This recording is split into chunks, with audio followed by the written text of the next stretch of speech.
Sujan Kumar, the director and founder of Language Lab Silsa.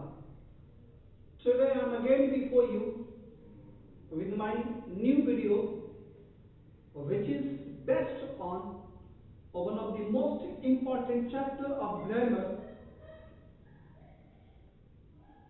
that is clause. प्यारे बच्चों, आज पुनः मैं आपके सामने एक और उपस्थित हुआ हूं अपने नए वीडियो के साथ, जो ग्रामर का एक बेहद महत्वपूर्ण चैप्टर क्लाउज से जुड़ा हुआ है।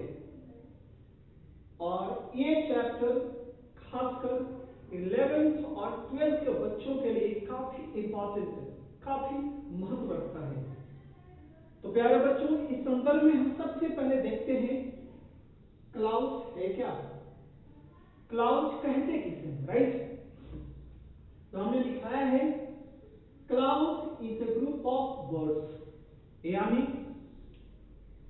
क्लाउज एक शब्दों का समूह है। Clause is a group of words, clause एक शब्दों का समूह है and forming part of a sentence, किसी भी वाक्य का एक हिस्सा है, किसी भी वाक्य का एक टुकड़ा है, किसी भी वाक्य का एक खंड है, इन विच जिसमें there should be a subject and a verb at least, जहां कम से कम एक कर्ता और एक क्रिया का होना आवश्यक होता है, जहां कम से कम एक कर्ता और क्रिया का होना जरूरी होता है, या यूं कहें कि जहां पे कम से कम एक कर्ता और क्रिया होनी चाहिए। देखिए, हमने एग्जांपल दिया है यहां पे, Ram said that he was going to market. Ram ने कहा कि वह बाजार जा रहा था। प्यारे बच्चों, अगर गौर से देखेंगे तो एक पूरा वाक्य है, राइट। लेकिन यदि हम इस वाक्य का एनालिसिस करते हैं, यदि हम इस वाक्य का विश्लेषण करते हैं, यदि हम इस वाक्य का वाक्य विन्यास करते हैं, यदि हम इस वाक्य का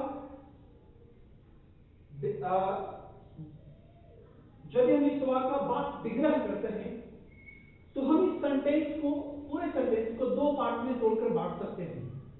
पहला जो पार्ट है राम सेड, और दूसरा जो पार्ट है वो है that he was going to market.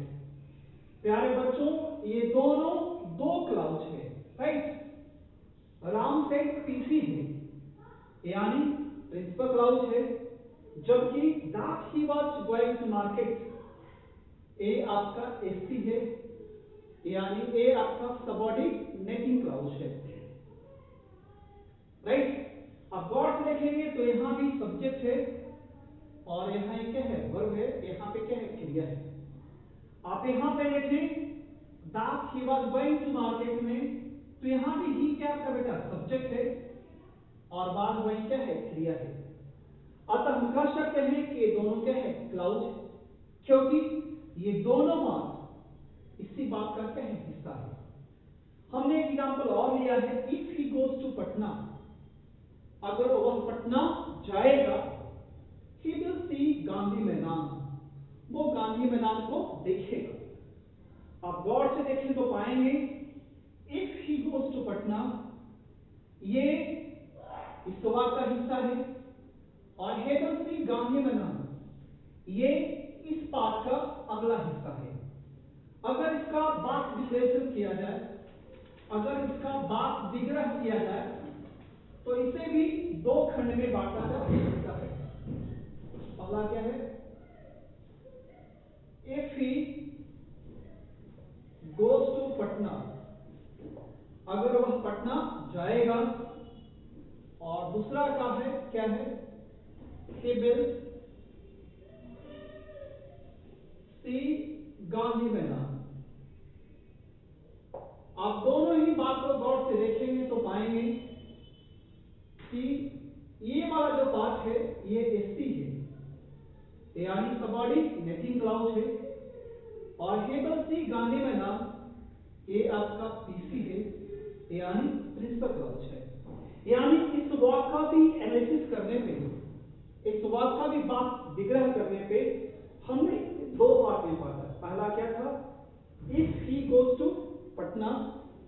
हमारा क्या है, एसी है, सबऑर्डिनेटिंग क्लाउज है, और हेजल सी गांधी मैदान ये आपका टीसी है। अब गौर से देखिए तो यहाँ पे ही क्या है बेटा, आपका सब्जेक्ट है, गोज क्या आपका वर्ब, राइट। यहाँ भी देखेंगे तो ही क्या आपका सब्जेक्ट है और बिल क्या आपका वर्ब है। अतः हम कह सकते हैं ये दोनों ही क्लाउज है, क्योंकि ये एक शब्दों का समूह है और ये भी क्या है, शब्दों का समूह है। ये दोनों क्लाउज इस वाक्य का क्या है, एक हिस्सा, राइट, और दोनों में सब्जेक्ट और क्या है, वर्ब है। अतः कह सकते हैं कि दोनों ही क्या है, क्लाउज है। तो स्पष्ट है क्लाउज, जिसे हिंदी में उपवाक्य कहा जाता है, राइट। वाक्य का छोटा प्रारूप क्या हो गया, उपवाक्य। उपवाक्य क्या है, तो शब्दों का एक समूह होता है, शब्दों का एक समूह है होता है, और किसी भी वाक्य का एक हिस्सा होता है, एक टुकड़ा होता है, एक भाग होता है, जिसमें कम से कम एक कर्ता और एक क्रिया का होना आवश्यक होता है, जरूरी होता है, राइट। तो ये सब क्लाउज।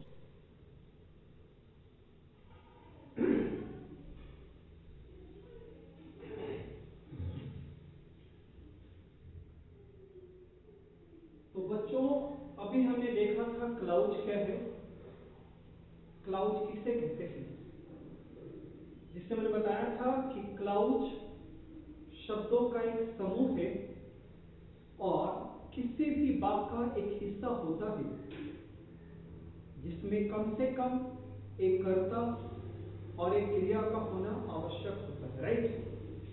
अंग्रेजी में कहें तो clause is a group of words and forming part of a sentence where there should be at least a subject and a verb. Clear है। आगे देखते हैं क्लासिफिकेशन ऑफ क्लाउज, यानी क्लाउज का वर्गीकरण। हमने क्लाउज को यहाँ पे दो भागों में बांटा है, राइट। पहला है प्रिंसिपल क्लाउज, हिंदी में इसे कहते हैं प्रधान उपवाक्य, राइट। और दूसरा है सबऑर्डिनेटिंग क्लाउज,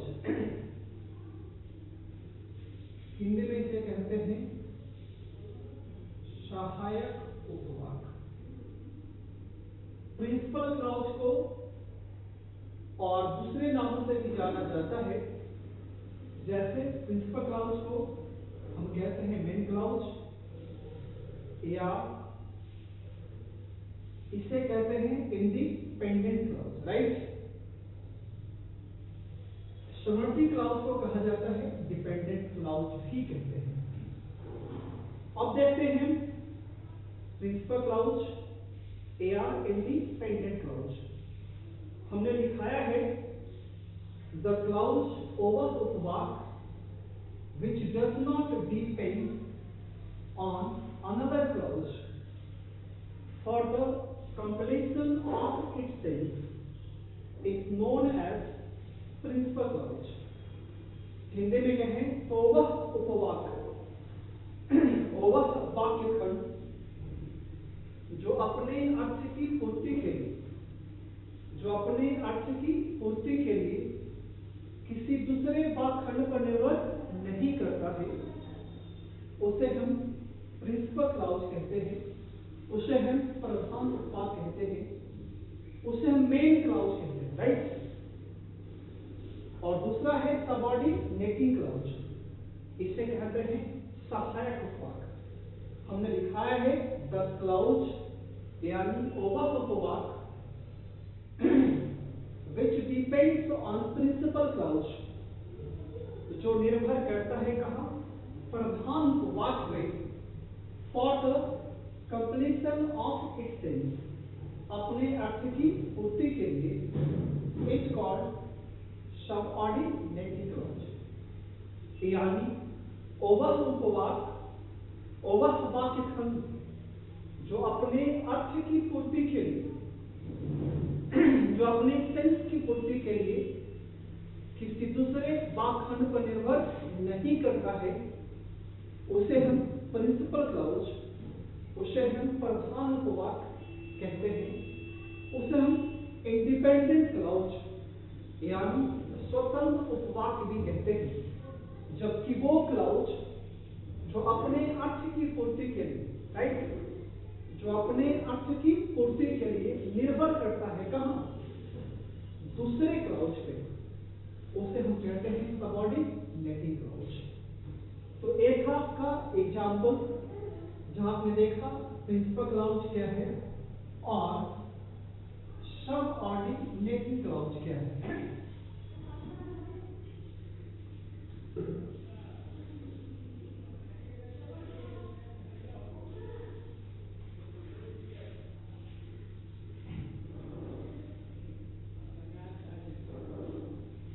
देखिए उदाहरण से चीजें आपको और स्पष्ट होगी। देखिए यहां पे एक वाक्य है, while I was going to Patna, I saw a tiger.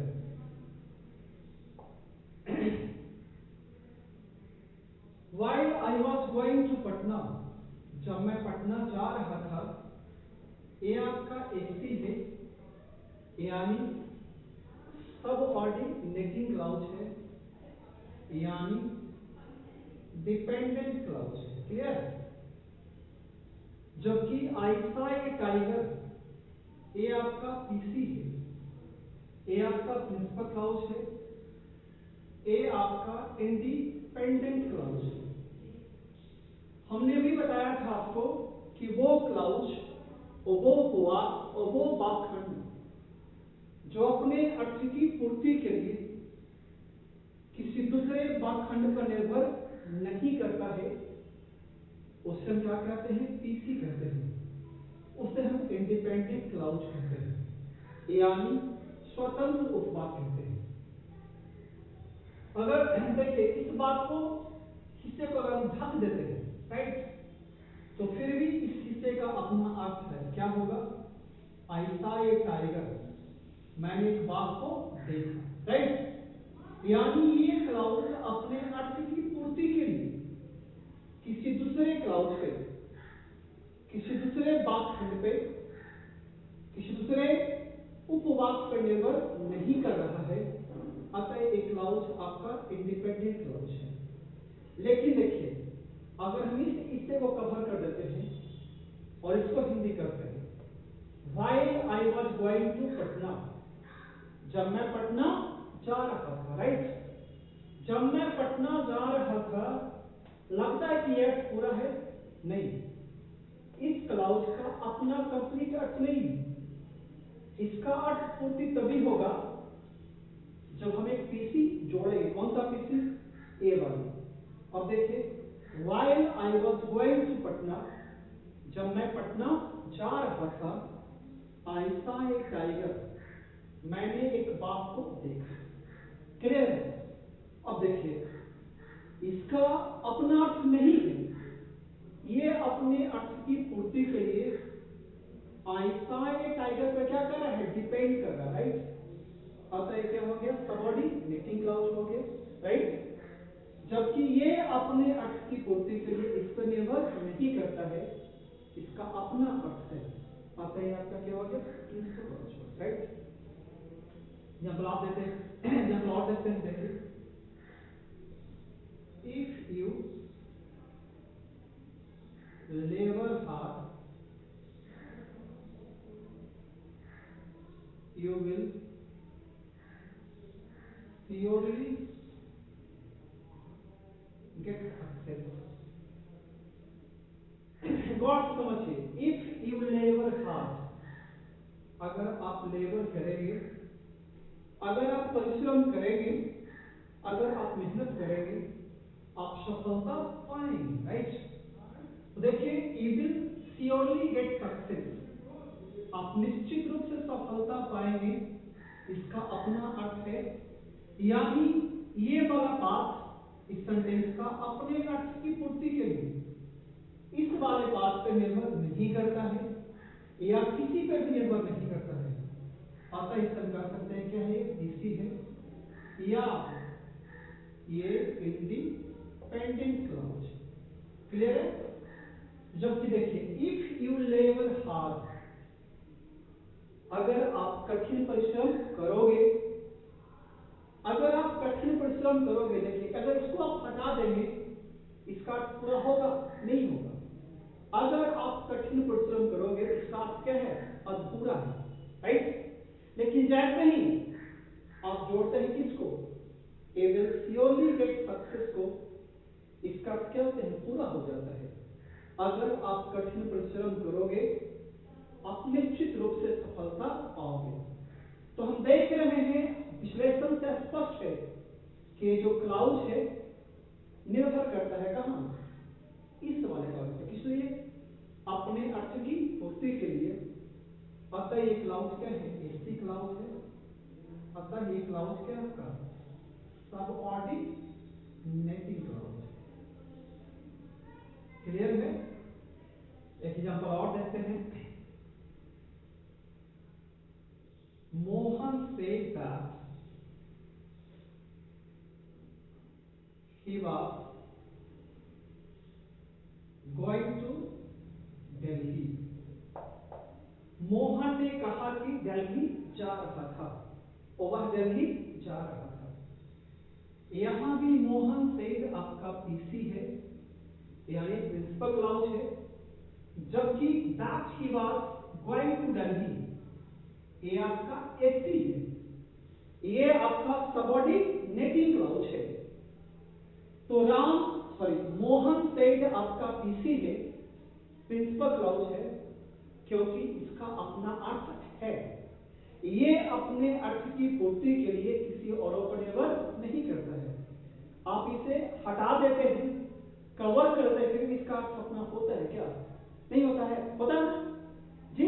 Mohan said, Mohan ने कहा, अतः ये क्या हो गया? पीसी हो गया।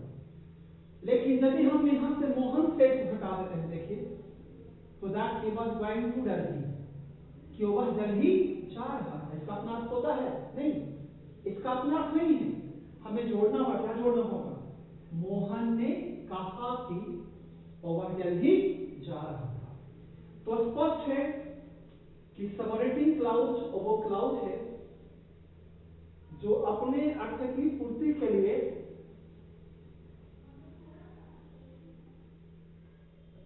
प्रधान उपवाक्य पर निर्भर करता है, या यूं कहें दूसरे उपवाक्य पर निर्भर करता है। जबकि प्रिंसिपल क्लाउज वो क्लाउज है जो अपने अर्थ की पूर्ति के लिए किसी और दूसरे क्लाउज पे निर्भर नहीं करता है। तो बच्चों, एक था क्लासिफिकेशन ऑफ क्लाउज, जहां आपने देखा क्लाउज को दो भागों में बांटा गया है। पहला क्या था? प्रिंसिपल क्लाउज, और दूसरा क्या था? Subordinating clause. क्लियर? अब देखते हैं आगे। Classification of SC. एसी मतलब सबऑर्डिनेटिंग क्लाउज, यानी सबऑर्डिनेटिंग क्लाउज का वर्णन। जो सबऑर्डिनेटिंग क्लाउज है इसे फर्दर तीन पार्ट में बांटा गया है। पहला है नाउन क्लाउज, इसे संख्या उपवाक्य भी कह सकते हैं आप हिंदी में। दूसरा आपका है वो है एडजेक्टिव क्लाउज, राइट। और तीसरा जो आपका है वो है एडवर्ब क्लाउज। यानी सबऑर्डिनेटिंग क्लाउज को फर्दर हमने क्या किया? तीन पार्ट में क्या किया है? डिवाइड किया है। इसमें पहला पार्ट क्या है? नाउन क्लाउज, हिंदी में से कह सकते हैं संज्ञा उपवाक्य। दूसरा है एडजेक्टिव क्लाउज, इसे आप कह सकते हैं विशेषण उपवाक्य। और तीसरा है एडवर्ब क्लाउज, इसे कह सकते हो आप क्रिया विशेषण उत्पाद, राइट। तो अब देखते हैं पहला नाउन क्लॉज। देखिए, the clause which works as a noun or equivalent to a noun is known as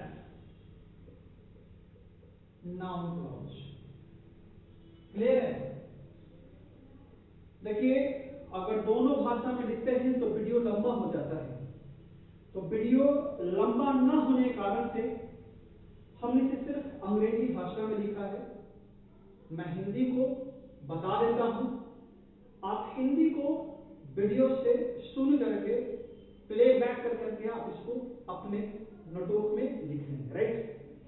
तो पहला क्या है? नाउन क्लॉज, यानी संज्ञा पद। हमने दिखाया है क्या कि the clause which works as a noun, यानी वो उपवाक, यानी वो क्लाउज जो एक नाउन के जैसा काम करता है और इक्विवेलेंट टू अ नाउन, या एक नाउन के बराबर होता है, is known as noun clause. उसे संज्ञा उपवाक कहा जाता है। एग्जाम्पल देखिए, यहां पे एक वाक्य है, what he says is totally right. ठीक है, what he says is totally right. वह जो कहता है, वह जो कहता है वह पूर्णतः सही है। अब गौर से देखेंगे तो पाएंगे यहां पे ये दो क्लाउज है, जिसमें व्हाट ही सेज एसटी है और टोटली राइट ये आपका पीसी है। व्हाट ही सेज एसटी में ये नाउन क्लाउज है। क्यों? क्योंकि ये नाउन के बराबर है। इसको आप ऐसे लिख सकते हैं, आप इस तरह से, his statement is totally right। उसका कथन पूर्णतः सही है, राइट। अब देखिए, his स्टेटमेंट ये नाउन के बराबर है। इसको आप इस तरह से ना लिख करके आप इसको ऐसे भी लिख सकते हैं, राइट। तो यहां पे व्हाट ही सेज हमने क्या लिखा? हिज स्टेटमेंट, जो कि एक नाउन है। अतः यहां पे ये क्लाउज नाउन के क्या है? बराबर है।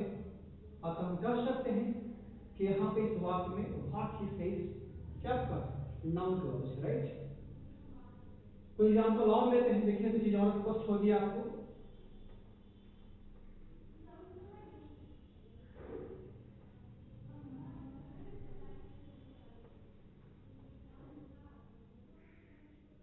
देखिए,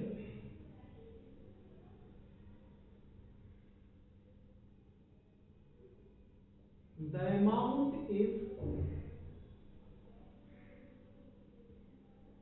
not known to me. Amount यहां पे नाउन है, इसका मतलब होता है रकम, राइट। तो कहते हैं the amount is not known to me, रकम की जानकारी मुझे नहीं है। इसको आप ऐसे लिख सकते हैं, what he paid is not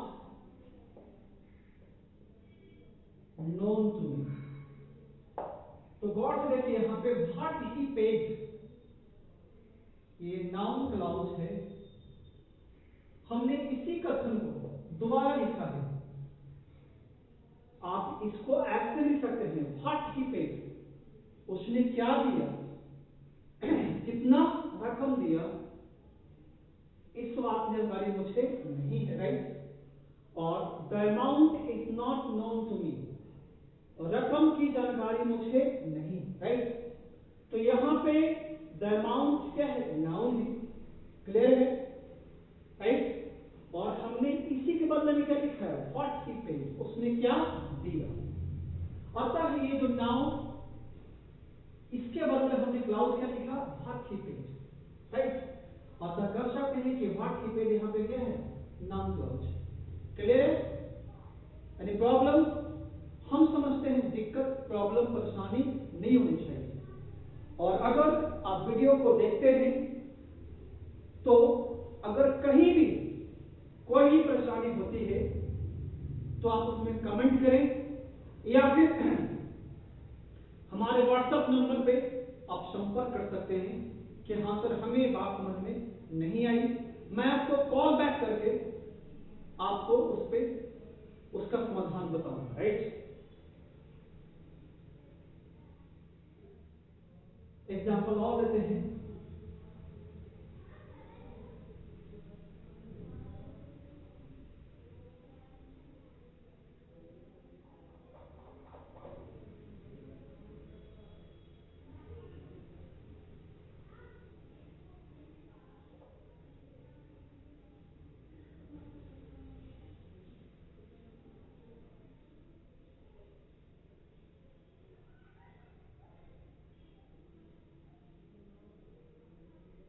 The distance is not known to me। देखिए भी एक सेंटेंस हमने लिया है। द डिस्टेंस यहां पे क्या है, नाउन है, राइट। इसको हम लिख सकते हैं what distance, what distance he covered is not known to me। अब देखिए व्हाट डिस्टेंस ही कवर्ड, उसने कितनी दूरी तय करी, राइट। ये जो क्लाउज है यहां पे द डिस्टेंस नाउन के क्या है, बराबर है। अतः हम कह सकते हैं ये क्लाउज क्या कर, नाउन क्लाउज है। तो स्पष्ट है कि नाउन क्लाउज और वह क्लाउज होता है, नाउन क्लाउज और वो क्लाउज है जो नाउन के इक्विवेलेंट कार्य करता है या नाउन के समान कार्य करता है या नाउन के बराबर होता है। आगे चलते हैं दूसरे पार्ट की। शॉर्टेटिंग क्लाउज का दूसरा पार्ट है वो क्या है, एडजेक्टिव क्लाउज है, राइट। देखिए आप देखते हैं एडजेक्टिव क्लाउज, क्लियर है। देखिए the clause which qualifies a noun or noun equivalent, noun or noun equivalent is known as adjective clause। हमने दिखाया है एडजेक्टिव क्लाउज यानी विशेषण उपवाक, राइट। क्या लिखा है मैंने, द क्लाउज यानी वह उपवाक which qualifies a noun or noun equivalent is known as adjective clause। Hindi में कहें तो वह विशेषण जो एक संज्ञा या संज्ञा के बराबर किसी भी शब्द की विशेषता को बदलाता है, क्वालिफाई करता है, उस क्लाउज को हम एडजेक्टिव क्लाउज कहते हैं या उसे एडजेक्टिव क्लाउज कहा जाता है। एग्जाम्पल देखिए बेटा, स्पष्ट हो जाएगा। The book which is here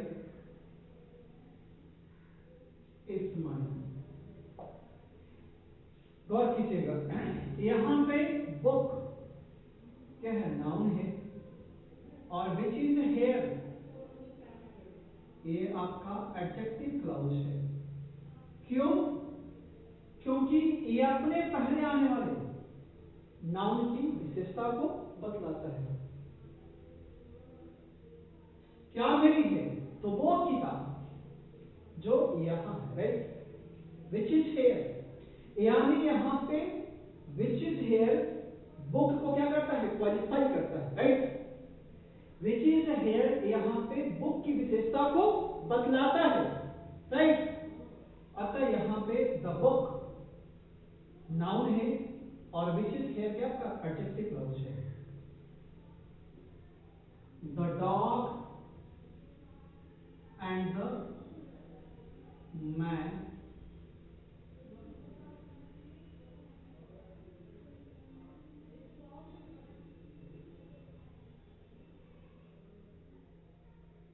that I shall found dead today। अब गौर कीजिए यहां पे that I saw ये एडजेक्टिव क्लाउज है,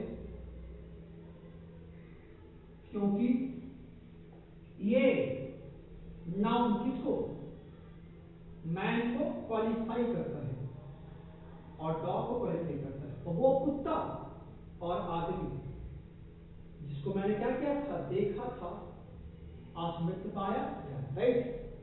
तो यहाँ पे डॉग एंड द मैन को दैट ऐसा क्या करता है, क्वालिफाई करता है। अतः ये क्या है आपका एडजेक्टिव क्लाउज है। एग्जाम्पल और देखिए बेटा, चीजें और स्पष्ट होगी।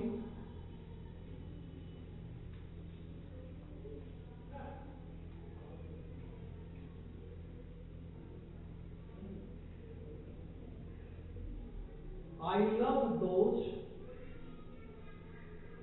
who are honest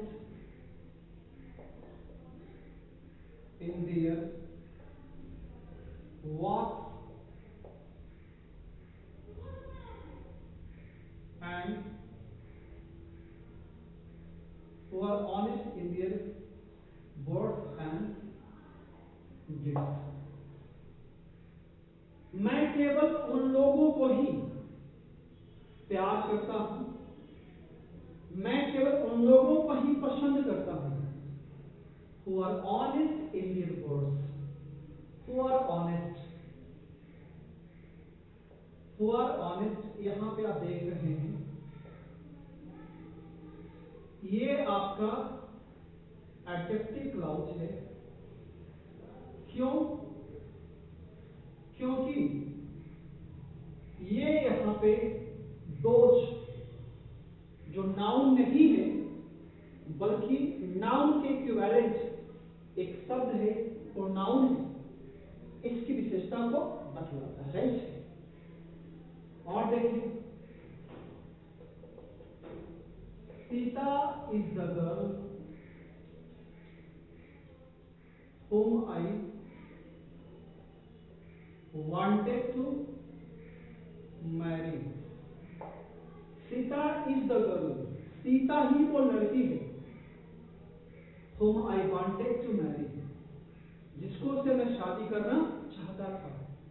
यहां पे whom I wanted क्या करता है, क्वालिफाई करता है किसको, द गर्ल जो क्या है, नाउन है। मैं शादी करना चाहता था तो चलते हैं किससे, सीता, अर्थात सीता ही वो लड़की है whom I wanted to marry, जिससे मैं शादी करना चाहता था। तो यहाँ पे whom I wanted क्या करता है, द गर्ल को क्वालिफाई करता है। अतः यहाँ पे whom I wanted क्या है बेटा आपका एडजेक्टिव क्लाउज, क्लियर। तो ये था एडजेक्टिव क्लाउज। आगे देखते हैं तीसरा पॉइंट, और तीसरे पॉइंट adverb clause.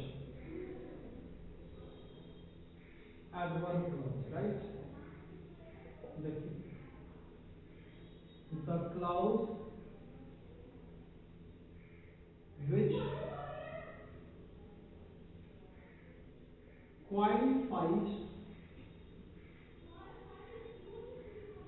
an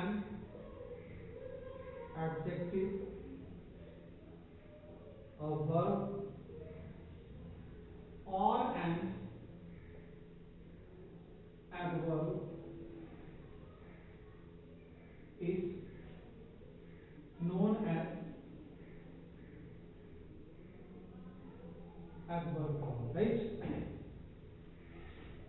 यानी the clause which qualifies an adjective, a verb, or an adverb is known as adverb clause. यानी वो clause जो एक विशेषण, एक क्रिया या एक क्रिया विशेषण की विशेषता को बतलाता है, उसे एडवर्ब क्लाउज कहा जाता है। क्लियर है? वो वाक्यखंड जो एक विशेषण, जो एक क्रिया या जो एक क्रिया विशेषण की विशेषता को बतलाता है, उसे एडवर्ब क्लाउज कहा जाता है। देखिए चीजें और स्पष्ट उदाहरण से, the teacher taught us so well that we understood everything. देखिए, the teacher taught us so well, यहां पे well एक एडवर्ब है, राइट? और that we understood everything, ये आपका एडवर्ब क्लाउज है। तो आप देख रहे हैं यहां पे एक क्लाउज एक क्रिया विशेषण की विशेषता को बतलाता है। आपने पढ़ाया होगा, मैंने पढ़ाया होगा आपको डिग्री में, फॉर्मेशन ऑफ डिग्री के तहत, जहां बताया था कि गो और बेल दोनों पॉजिटिव डिग्री में है, दोनों का अर्थ अच्छा होता है, लेकिन गो आपका एडजेक्टिव है और बेल क्या आपका एडवर्ब है। तो यहां पे दैट वी अंडरस्टूड एवरीथिंग, कि हम लोग सब कुछ समझ गए, यहां पे ये क्रिया विशेषण वेल की विशेषता को बतलाता है। अतः ये clause that we understood everything एक आपका adverb clause. Clear? Ramu is so poor that he cannot buy a car. अब देखिए यहाँ पे that he cannot buy a car, ये एडवर्ब क्लाउज है, राइट? और यहाँ पे ये एडवर्ब क्लाउज पुअर, जो क्या है, एक एडजेक्टिव है, इसकी विशेषता को बतलाता है। राम इतना गरीब है, कितना गरीब है कि वो एक कार खरीद सकता नहीं, राइट? तो यहां पे that he can not buy a car किसको, पुअर को क्या करता है, क्वालिफाई करता है, पुअर विशेषता को बतलाता है। अतः ये क्लाउज क्या का एडवर्ब क्लाउज है। कुछ एग्जांपल और देखें, चीजें और स्पष्ट होगी।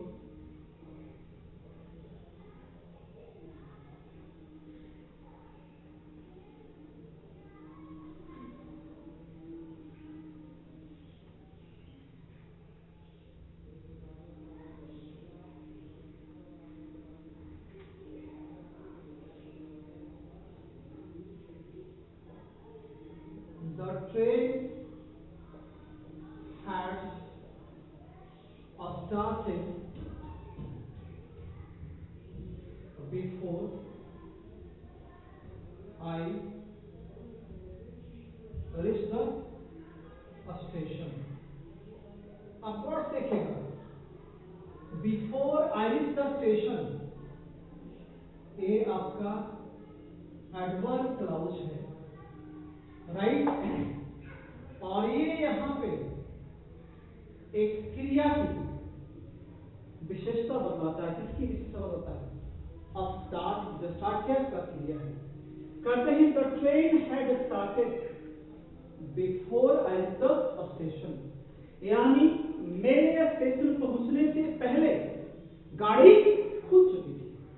अब गौर कीजिए कि मैं स्टेशन पहुंचा भी नहीं और गाड़ी उसके पहले क्या होगी? खुल गई। यानी यहां पे before I reach the station, ये जो एडवर्ब क्लाउज है ये क्रिया अब स्टार्ट विशेषता को बतलाता है, राइट। आता है क्या? कहीं एडवर्ब क्लाउज। क्लियर? और एग्जाम्पल देखिए, he did not go to Patna because he was suffering from fever, right? He did not go to Patna, वह पटना नहीं गया। क्यों नहीं गया? Because he was suffering from fever, क्योंकि वो बुखार से क्या था? पीड़ित था। यहां भी एक क्लाउज किसकी? वर्बों की विशेषता को बदलाता है। अतः ये क्लाउज आपका क्या है? वो एडवर्ब क्लाउज, राइट। और देखिए, while I was watching television,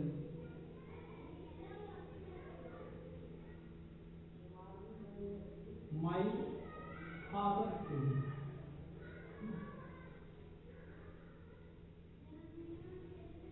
जब मैं टीवी देख रहा था मेरे पिताजी आए। यानी मेरे पिताजी कब आए? जब मैं टीवी देख रहा था। यानी यहां पे ये क्लाउज जो है वर्ब की विशेषता को बतलाता है, राइट। पता कर सकते हैं कि क्लाउज क्या है? Adverb clause. क्लियर? हाँ, एग्जांपल और देखिए,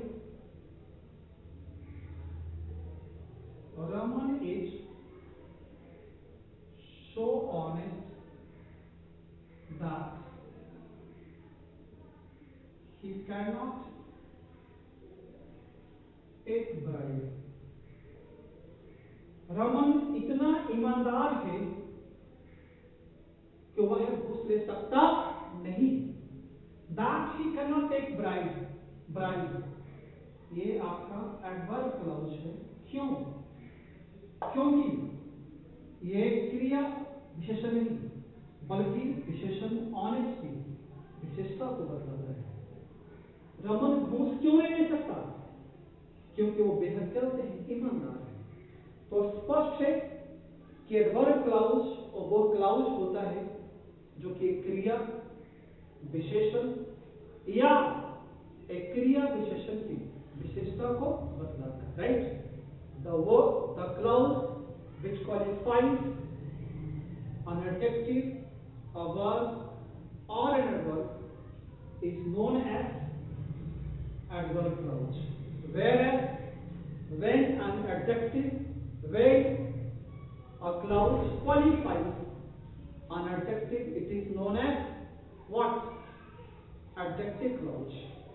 Or when a clause works as a noun, or when a clause is equivalent to a noun, is known as noun clause. तो बच्चों, आज के वीडियो में आपने देखा क्लासिफिकेशन ऑफ क्लाउज। आज के लिए इतना ही। Thank you. दैट्स